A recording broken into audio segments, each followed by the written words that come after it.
saya Laude Isman, pekerjaan saya nelayan. Melaut itu mulai start dari jam 2 malam, itu udah bangun. Sudah mulai bikin perlengkapan, bekal, alat-alat pancing yang mau dibawa harus disiapkan bawa. Nah, sudah lengkap, baru ke laut.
Tapi sebelum ngopi ini tangkap tuna, cari umpan cumi dulu.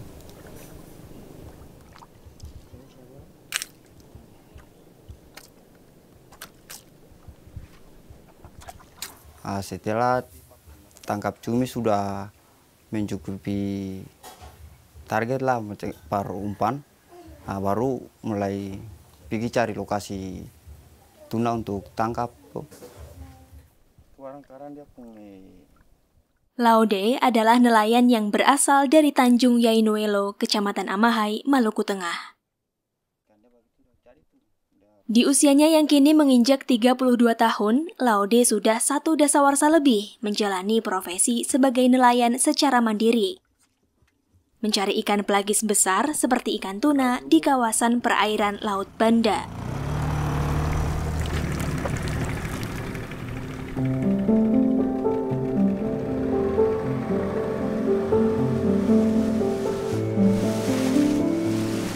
Profesi ia lakukan secara turun-temurun dari keluarganya, yang juga menjadi profesi sekitar 190.000 jiwa dari 1,8 juta jiwa total populasi.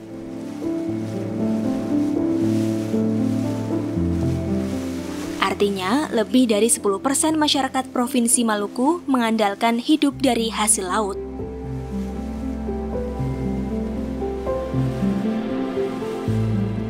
Jika cumi ditangkap Laude untuk dijadikan umpan pancing, maka lain halnya dengan Waude Zakia atau Mama Jack.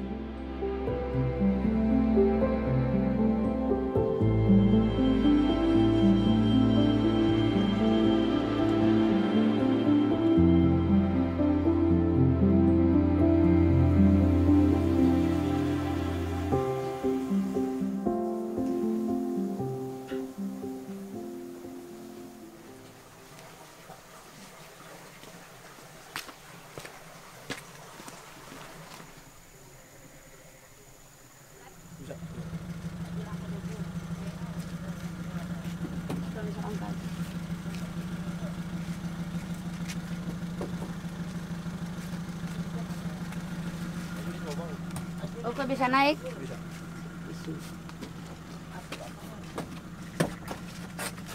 Ini kan begini.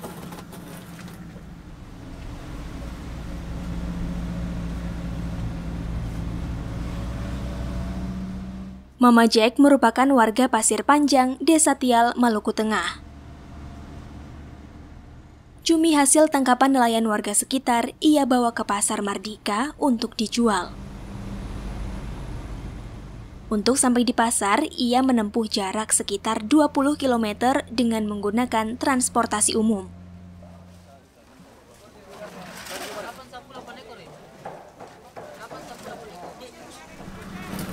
Minta balik asira.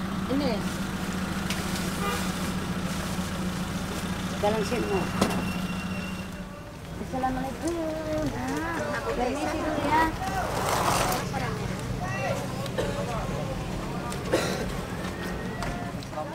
Di lapak inilah Mama Jack menjual cumi tangkapan nelayan kepada masyarakat.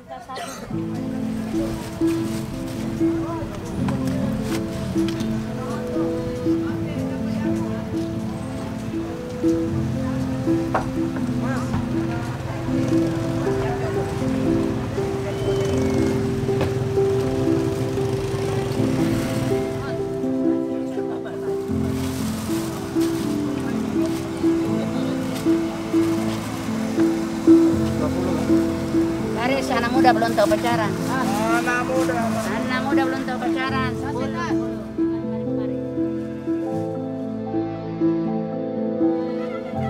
Ini bawa sana. Mari 5.000 ya.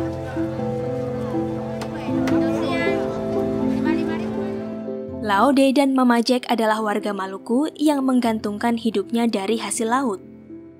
Namun, kini mereka dihadapkan pada hasil laut yang semakin lama semakin sulit didapat.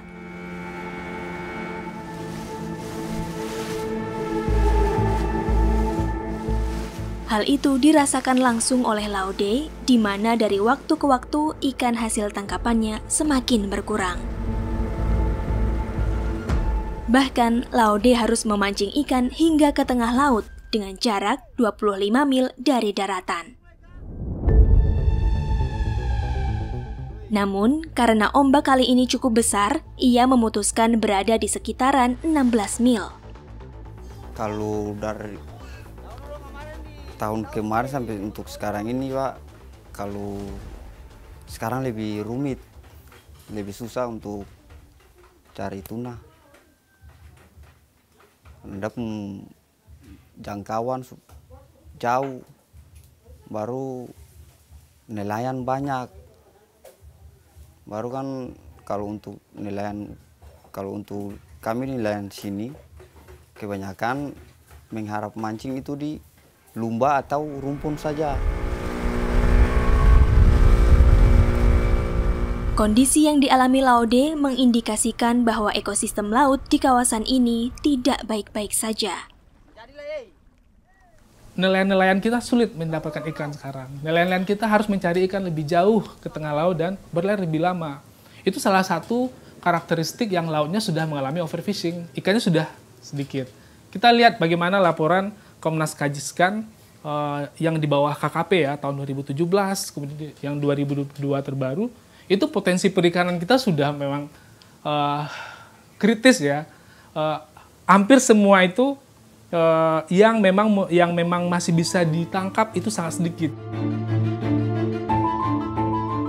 Kawasan Laut Indonesia terbagi menjadi 11 wilayah pengelolaan perikanan atau disebut WPP.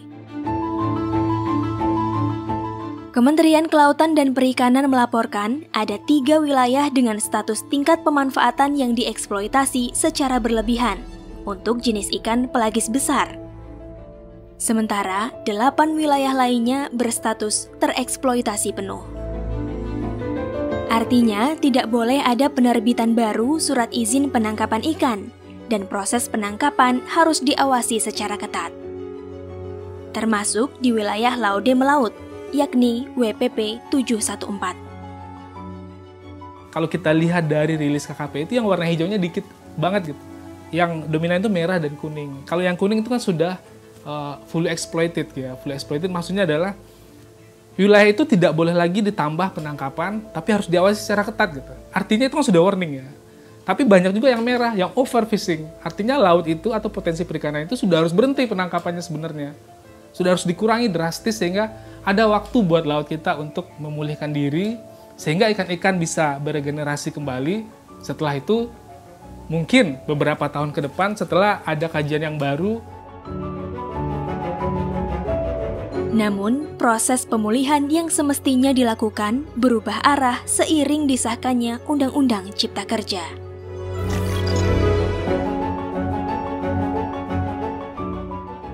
Di di mana terdapat pasal beserta peraturan turunan yang justru memperburuk kondisi perairan laut Indonesia. Melalui Undang-Undang Cipta Kerja, pemerintah memperbolehkan kapal asing untuk masuk ke perairan Indonesia. Artinya, kapal-kapal besar akan ikut serta menangkap ikan bersama dengan kapal-kapal dalam negeri. Untuk mendukung aturan itu, maka kebijakan pengelolaan sumber daya ikan diserahkan kepada pemerintah pusat, sehingga perizinan penangkapan ikan oleh kapal asing menjadi lebih mudah. Tapi di dalam pasal itu, di situ membolehkan kapal ikan asing beroperasi di perairan Indonesia. Tentu ini menjadi problem tersendiri, karena kapal ikan asing ini kan itu mempunyai berbagai macam hal ya. Dia punya mekanisme teknologi sendiri, punya alat tangkap jenis tertentu gitu yang dia terapkan, dan bahkan di dalam UCK itu nyaris tidak ada lagi aturan yang membolehkan melarang tenaga kerja asing beroperasi di kapal. Ini yang jadi problem. Cuma satu bodi yang dia punya tacabu. Laude menggunakan cumi sebagai umpan dalam mencari ikan. Metode yang ia lakukan dengan menggunakan alat pancing tradisional.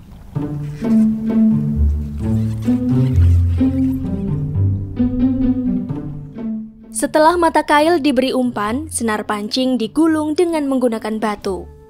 Fungsinya agar pancingan bisa tenggelam lebih cepat di kedalaman ikan tuna berada.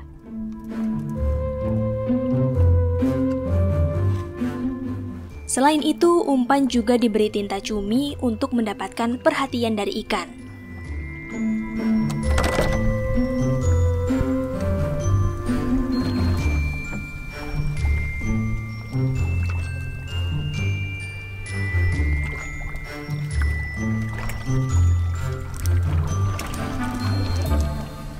Tas kaki kopi karena tas.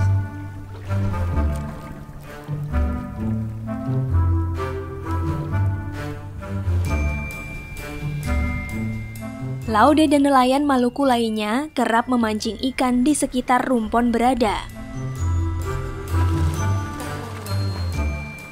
Rumpon adalah rumah ikan buatan, agar ikan berkumpul sehingga lebih mudah untuk didapat. Namun, tidak diketahui pasti siapa pemilik rumpon-rumpon ini. Sebab keberadaan rumpon yang melebihi jarak 12 mil dari daratan adalah perbuatan ilegal. Terlalu kebanyakan rumpun, Pak. Karena rumpun itu semakin jauh, mungkin ikan semakin menggeser, semakin jauh lah, Pak.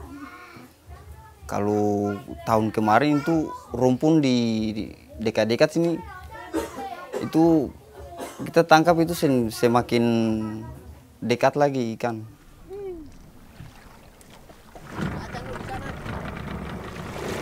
Aja mau kemari.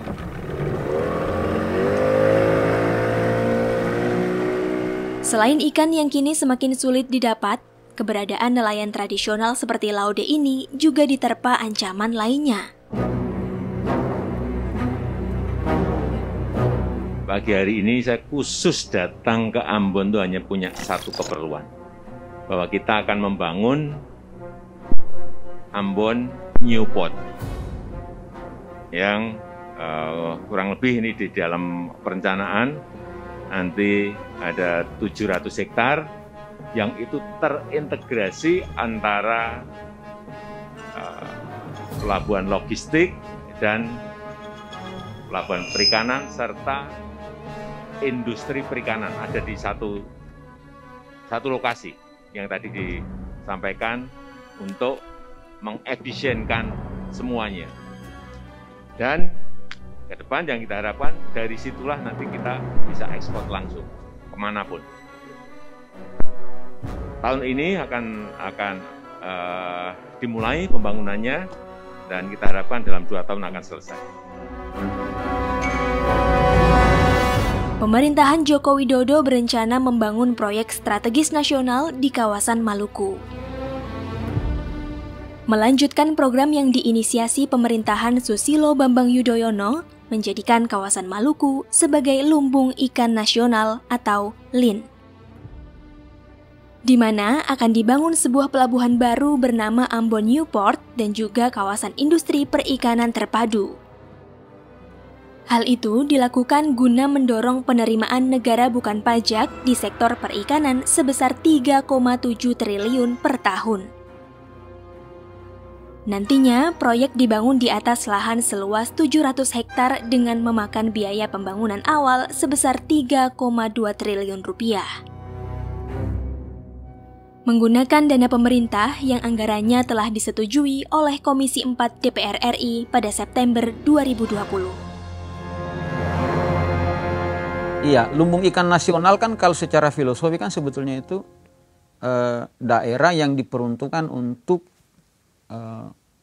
penyediaan stok sumber daya ikan untuk kepentingan nasional kan, harusnya kan begitu ya, bukan untuk kepentingan negara asing gitu, kan harusnya begitu dalam konsepnya gitu. Tetapi link ini kan juga ini sebetulnya kalau kita lihat orientasinya pemerintah ini itu dalam rangka mengundang asing juga untuk beroperasi di LIN itu.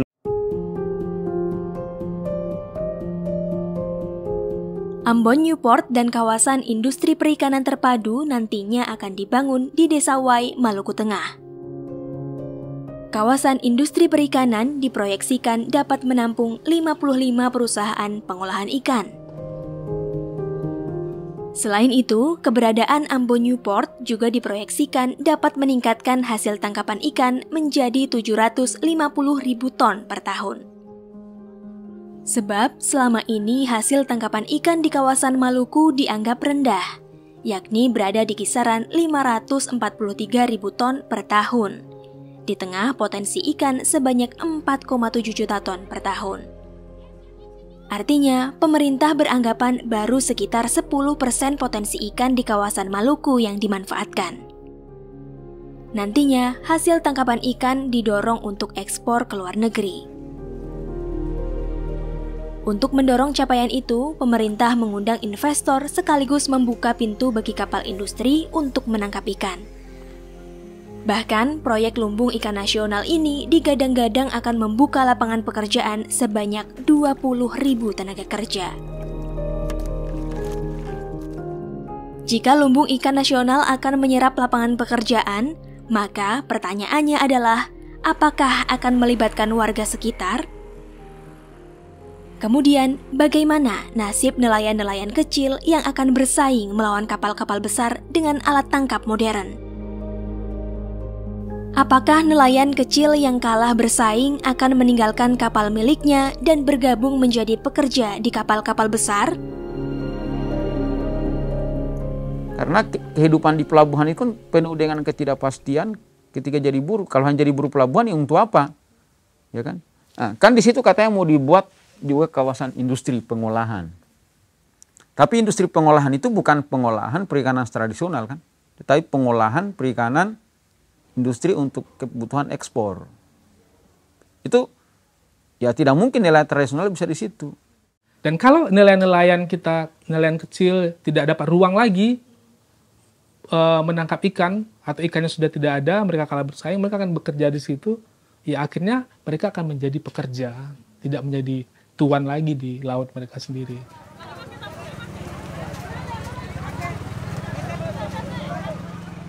Jika nelayan tradisional saja tidak bisa bekerja di industri besar, maka pekerjaan yang dilakoni Mama Jack hari ini juga akan terancam.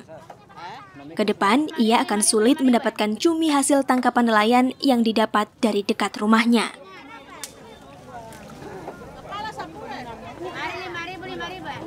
Aktivitas industri besar membuat nelayan di sekitar LIN akan kesulitan untuk mendapatkan hasil laut. Atau bahkan nelayan tidak lagi mencari cumi dan memilih bekerja di atas kapal milik pemodal besar.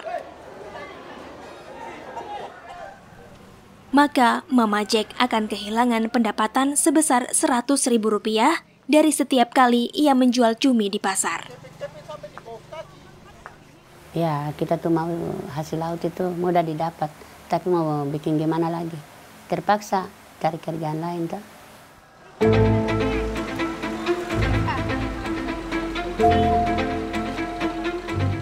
Ancaman yang menimpa Mama Jack bukan tanpa sebab, karena Lumbung Ikan Nasional akan mengeksploitasi 3 wilayah pengelolaan ikan, yakni WPP 714, WPP 715, dan WPP 718.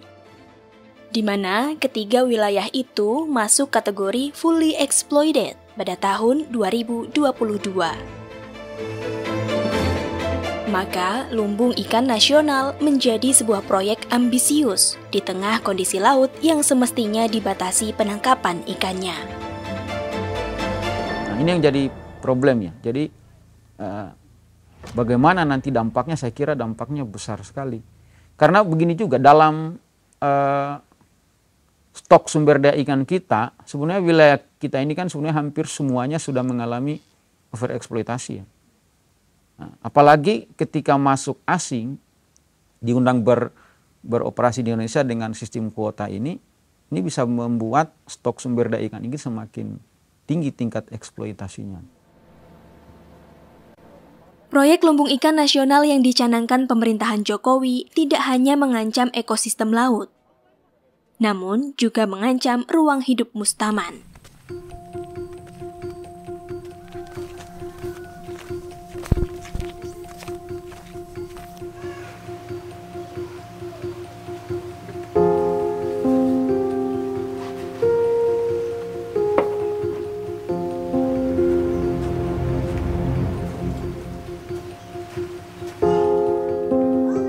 Sebelumnya Mustaman menjabat sebagai Kepala Dusun Batu 2, Desa Wai sejak tahun 2002. Jabatan yang selama ini diemban berdasarkan mekanisme pemilihan langsung oleh masyarakat. Namun, perjalanan hidup Mustaman seketika berubah.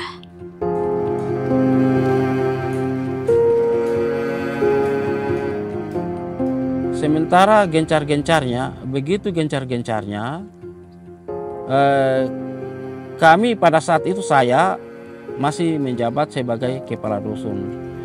Setelah gencar-gencarnya bahasa Lin dan Ambon Newport itu, saya dan teman-teman yang lain, tiga kepala dusun dilengsarkan secara langsung.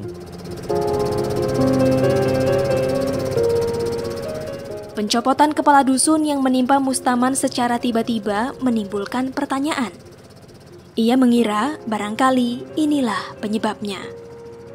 Kalau bisa, jangan lagi mengambil kita punya daerah ini, Bang. Otomatis bahasa katanya kita menolak. Begitu. Itu sudah secara langsung kita menolak. Begitu. Itu keinginan kami secara keseluruhan masyarakat dari ketiga dusun ini.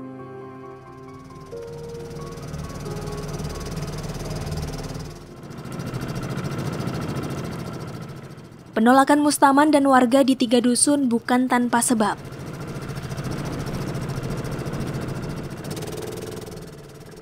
Pembangunan Ambon Newport direncanakan berdiri di atas lahan seluas 600 hektar, di mana sebagian kawasannya akan menggusur 3 dusun, yakni Dusun Batu 2, Ujung Batu, dan Batu Naga,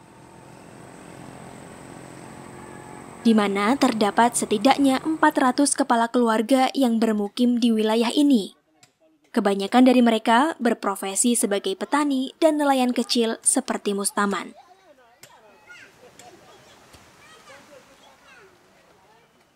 Selain pembangunan Lin akan menggusur permukiman, mereka juga khawatir akan terampas ruang hidupnya, di mana kapal-kapal besar akan datang di wilayah tempat mereka mencari ikan, sehingga ikan-ikan yang kini sudah semakin berkurang akan semakin sulit didapat. Selain itu, warga juga khawatir hanya akan menjadi penonton usai menyerahkan ruang hidup yang selama ini mereka jalani.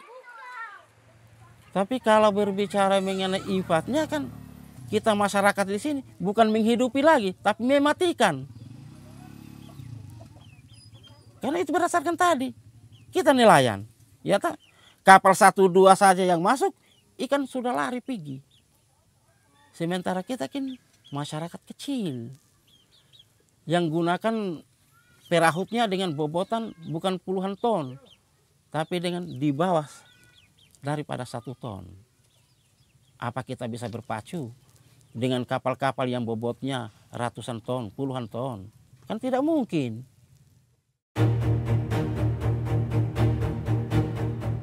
Lumbung ikan nasional yang masuk dalam proyek strategis nasional ini pun mendapat gelombang penolakan dari masyarakat Maluku.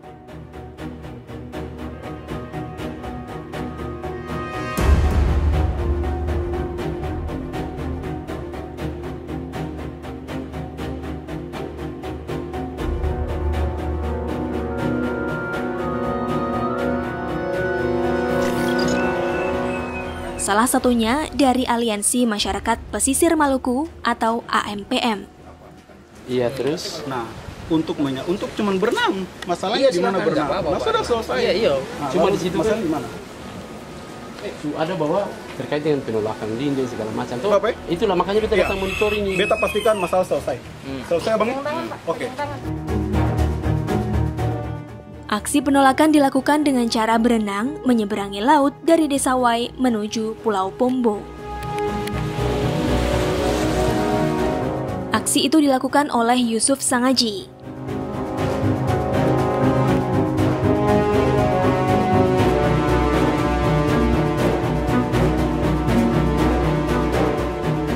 Keterbatasan wacana Lin tercermin dalam narasi mengemuka di proyek ini, di mana yang dominan adalah narasi pembangunan ekonomi berorientasi pada pasar, seperti peningkatan ekspor, penggenjotan produksi perikanan, pembangunan hubungan ekonomi, pertumbuhan dan peningkatan kas daerah. Tidak ada narasi ekonomi berbasis masyarakat yang disinggung seperti peningkatan kesejahteraan nelayan dan pengelolaan lingkungan.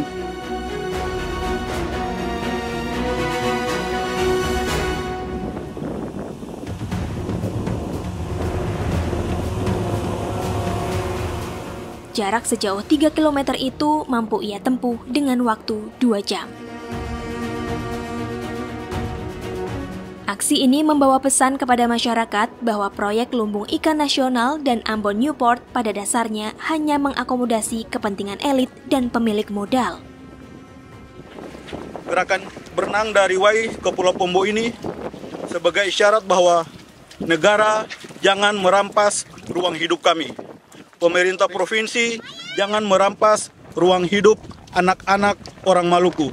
Jangan merampas hak-hak nelayan-nelayan kecil. Pulau Pombo merupakan salah satu pulau yang akan kena dampak dari pembangunan Ambon Newport. Pulau Pombo merupakan salah satu tempat nelayan-nelayan kecil, nelayan yang hidup, menghidupkan keluarga, menghidupkan anak-anak, tempat mereka mengakses penghidupan di sini.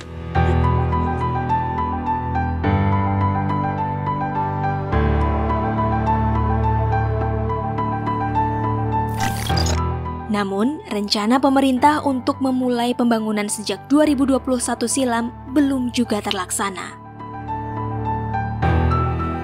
Untuk itu, Komisi 4 DPR memanggil Menteri Kelautan dan Perikanan Sakti Wahyu Trenggono untuk menghadiri rapat kerja. Dan di dalam rapat itu, ternyata... Tapi mohon maaf, bangun integrated port, ini direkam soalnya, duitnya nggak ada masalahnya. Cuman satu yang harus saya lakukan, saya undang investor. Investor, ini loh, saya kasih hak kamu untuk ngambil di sini. Tapi syaratnya kamu harus bangun pelabuhan. Sudah ada 8 pelabuhan yang dibangun pemerintah. Silahkan dipilih. Atau kalian mau bangun baru. Itu salah satu yang sedang kita kerjakan. Gitu, supaya terintegrasi mulai dari hulu sampai hilir. Kalau misalnya kita siapkan, contohnya misalnya waktu itu Newport, lalu kemudian tidak jadi. Karena memang anggarannya tidak ada, Pak. Yang pertama. Yang kedua, siapa yang mau masuk ke situ kan juga harus kita undang. Siapa yang mau masuk ke dalam kawasan itu kan harus kita undang. Apakah cocok, ataukah pas, dan lain sebagainya. Ini soal investasi. Tidak boleh ada alasan tidak ada duit, tidak ada uang. Ini soal janji presiden yang ke sana, warawiri ke sana dengan beberapa menteri ke sana, saya tidak bisa ambil terima kayak begini. Presiden menyampaikan sejak 2016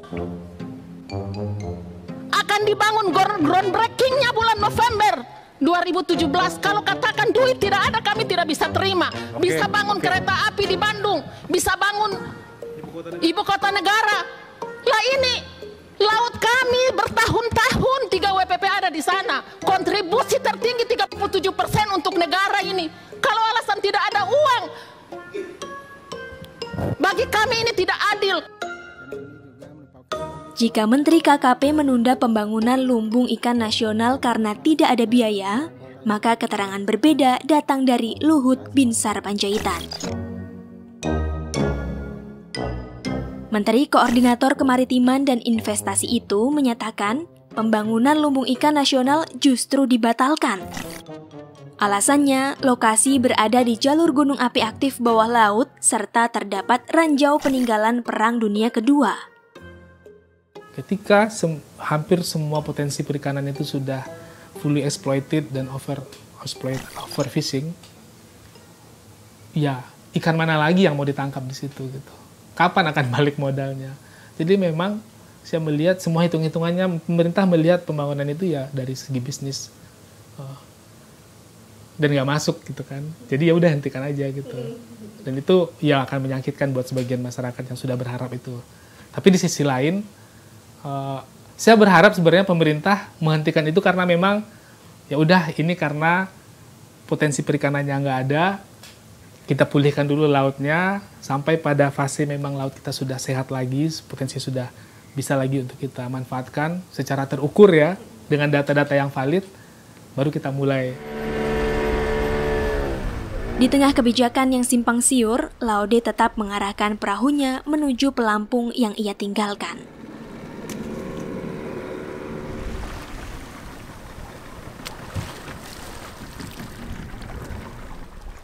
Memeriksa apakah umpan yang ia tinggalkan dilahap ikan tuna. Seketika perhatian Laude mengarah pada perahu nelayan lainnya yang sedang menarik pancingan. Nelayan bernama Lawarman ini merupakan saudara sepupu dari Laude.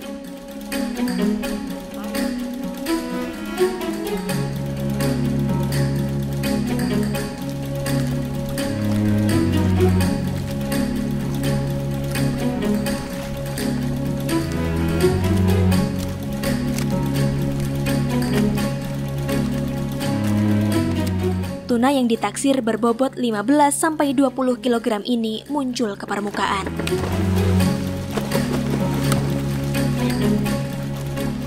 Di pengepul, nilai jual ikan tuna sirip kuning menyentuh angka sekitar Rp60.000 per kilogram. Jika harga jual sekitar Rp60.000 per kilogram, maka nilai jual dari ikan ini berada di kisaran Rp1 juta. Angka yang tidak besar, mengingat modal yang disiapkan nelayan untuk setiap kali melaut ada di kisaran Rp800.000. Modal itu ia gunakan untuk membeli bahan bakar, es batu untuk penyimpanan ikan, dan bekal makan selama melaut. Bahkan modal itu belum tentu kembali, mengingat setiap kali melaut, nelayan belum pasti akan membawa pulang ikan ke rumah.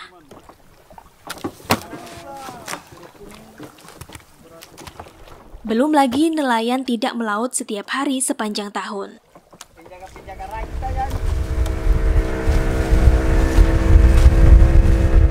Di tengah nasib nelayan yang tidak pasti, pemerintah mencanangkan program penangkapan ikan terukur berbasis kuota. Program pemerintah ini dimaksudkan untuk membatasi penangkapan ikan yang dilakukan di perairan Indonesia demi ekosistem laut berkelanjutan.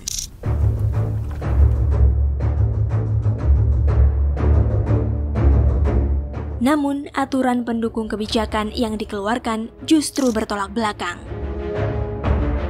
Dari total 11 wilayah pengelolaan perikanan, 6 diantaranya dijadikan kawasan industri.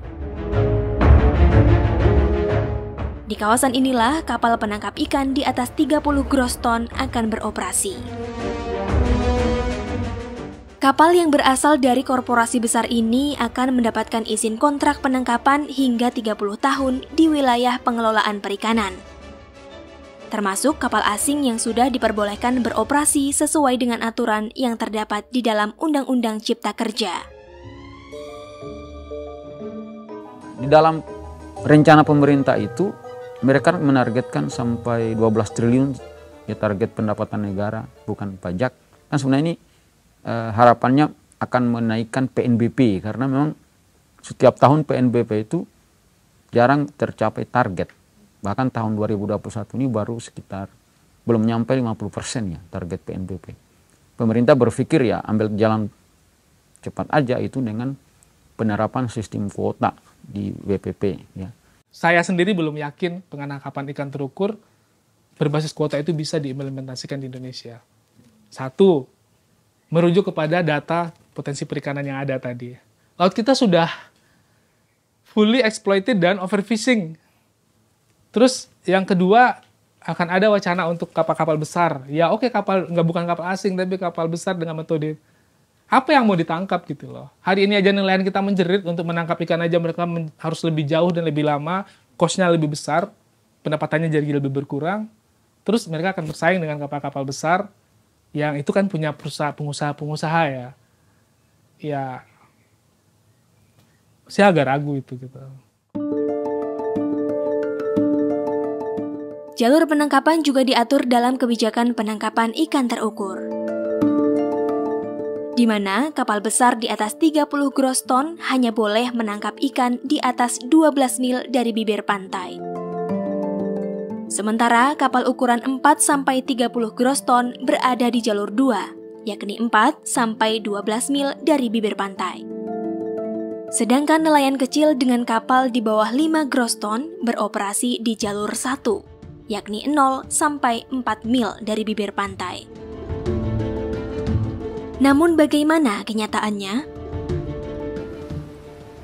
Selain itu potensi konflik dengan nelayan lokal akan semakin tinggi karena fishing ground-nya beririsan.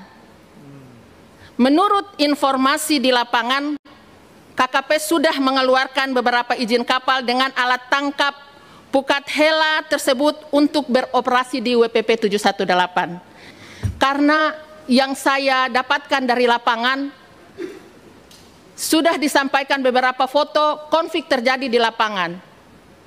Kapal-kapal dengan di atas 30 JT bahkan 200 JT masuk sampai di jalur 2 dengan jaring trol menyeret jaring-jaring nelayan kecil.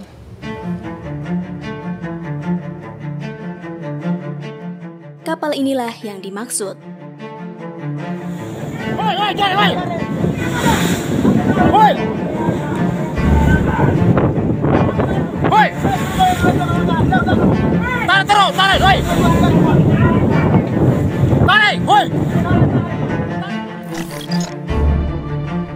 Kondisi itulah yang berpotensi sebagai ancaman bagi nelayan kecil saat menangkap ikan.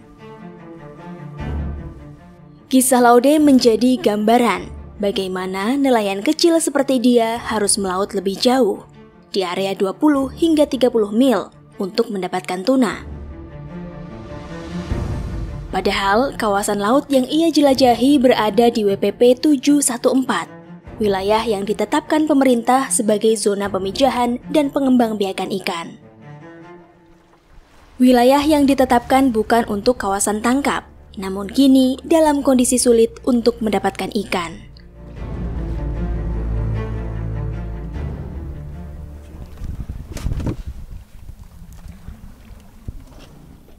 Penantian Laude pun kini membuahkan hasil.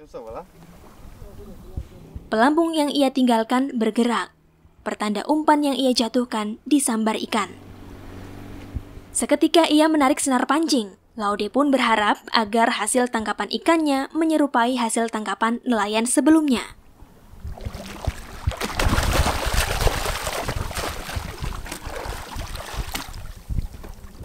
Namun apa daya, hasil tangkapan Laude hari ini tidak sesuai harapan.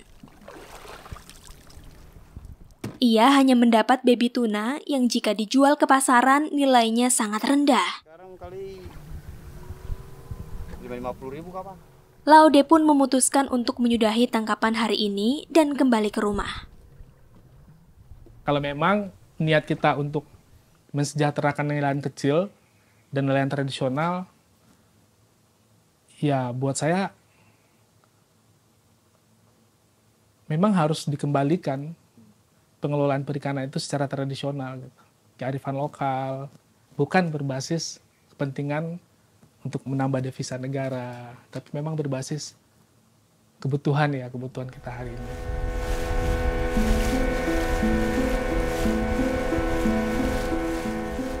Apa yang dialami Laude adalah gambaran bagaimana nelayan kecil di perairan Indonesia bertahan hidup. Dihadapkan dengan kondisi ekosistem laut yang semakin hari semakin bermasalah, ditambah dengan kebijakan yang tidak berpihak kepada mereka, bahkan berpotensi semakin membuat nelayan seperti Laude semakin sulit. Jadi kalau harapan saya itu kalau bisa macam baby tuna itu jangan ditangkap. Kedua kayak jaring-jaring bobot atau kapal-kapal yang ini maksudnya batasi tangkapan lah.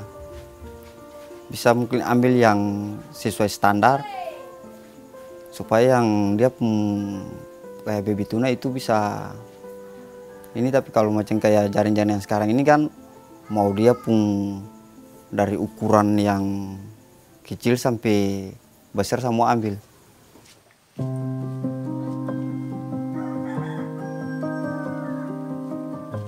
Namun, Laude tetap harus menghadapi kenyataan yang berseberangan dengan harapan, di mana ia tetap membawa pulang tangkapannya seekor ikan baby tuna, di mana ia tidak memiliki pilihan lain selain menafkahi keluarganya.